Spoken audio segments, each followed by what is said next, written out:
자, 마르코 루비오 국무장관은 도널드 트럼프 대통령과 시진핑 중국 국가주석 간의 회담 이후에 미국이 중국과의 전략적 안정 유지를 위해 노력하고 있는 가운데 대만에 대한 오랜 정책을 고수할 것이다 라고 밝혔습니다. 트럼프 대통령한테 특파원들이 질문했을 때에는 트럼프 대통령이 답변을 하지 않았습니다만은, 하지만 마르코 루비오 장관은 분명하게 이야기합니다. 미국의 대만에 대한 정책은 바뀌지 않았다라는 거죠.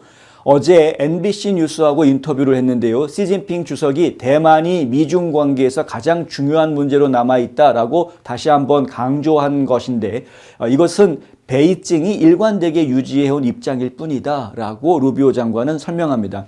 현상 유지의 강제적 변화에 반대한다. 그러니까 이것이 미국의 입장이다라는 거죠. 그러니까 미국은 지금 현재 상태를, 대만과 관련해서는 현재 상태를 유지하겠다라는 이야기입니다. 중국은 뭡니까? 아니, 현재 상태를 유지하는 게 아니라 그냥 흡수하겠다라는 입장인 거죠. 이러한 움직임은 양국뿐 아니라 더 나아가서 세계 경제 전체를 불안정하게 만들 것이라고 경고하고 있습니다. 루비오 장관은 대만에 대한 미국의 정책이 변하지 않았다면서 여러 행정부를 거치면서도 대체로 일관성을 유지해왔다고 강조했습니다. 그러니까 민주당이 정권을 쥐던 공화당이 정권을 쥐던 상관없이 미국의 대만 정책은 유지가 됐다. 사실은 이제 북한도 그대로 유지가 되어 왔었고요. 한반도 마찬가지, 한국도 마찬가지였습니다. 그런데 어느 정도 변화가 필요한 시점들이 다가오면서 좀 여러 가지 이슈들이 좀 나오고 있는 거죠. 자, 루비오 장관은 정상회담에서 대만 문제가 논의됐다라고 확인해 주면서도 미국의 대만 무기 판매에 대한 중국의 입장을 회담에서 주요 의제로 다루지 않았다라고 이야기합니다. 루비오 장관은 대만 문제는 오늘 우리가 가진 회담 내용과 마찬가지로 변함이 없다면서 워싱턴은 오판과 더 큰 갈등을 피하기 위해 전략적 안정과 베이징과의 열린 소통을 계속 지지한다라고 이야기했습니다.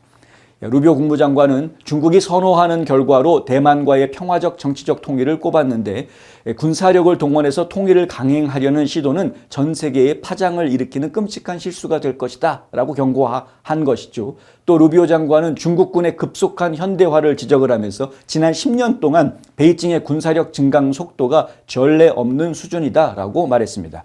중국의 야심이 대만을 넘어선 것이다 라는 지적을 하는 겁니다. 대만을 잡아삼키기 위한 정도 수준이 아니라 그 훨씬 더 높은 수준으로 군사력을 증강시켰다는 것이죠. 미국과의 경쟁 속에서 전 세계에 영향력을 행사하려는 의지가 점점 더 뚜렷해지고 있다. 당연하죠. 1대1로라는 게 그런 것 아닙니까? 전 세계를 지금 중국의 영향권 안에 두려고 하는 것이 1대1로의 야심이기 때문에 중국몽이라고 저희가 하죠.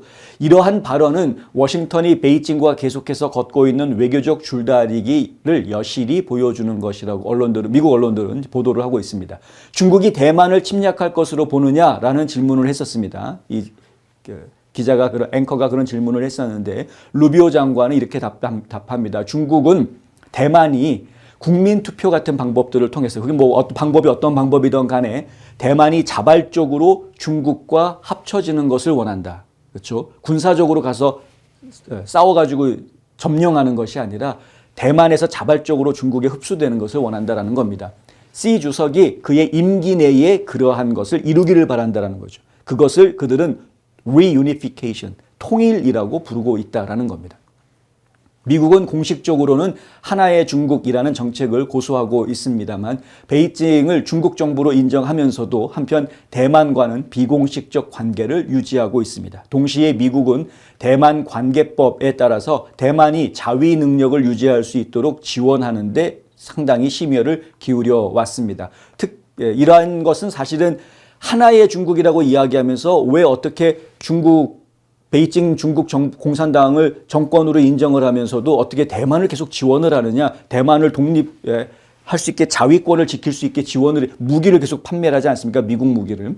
이런 것을 이제 흔히 전략적 모호성이라고 부르는데, 이러한 균형 잡기 전략, 그러니까 중국 공산당을 인정하면서도 그러면서도 대만은 또 보호해 주려고 하는 이러한 균형 잡기 전략은 세계 양대 강대국 간의 직접적인 군사적 충돌을 피하면서도 중국의 침공과 대만의 공식적인 독립 선언을 모두 억제하기 위해서 고안된 것이라고 합니다.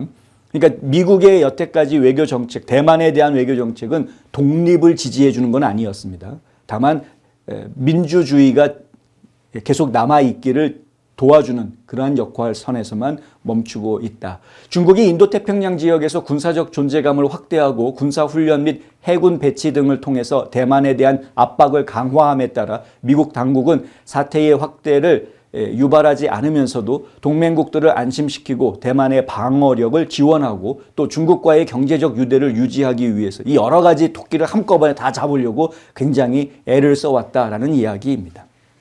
어쨌든 시진핑은 트럼프 면전에서 대만 가지고 으르렁 하고 한마디 했습니다만 미국의 정책은 변함이 없다.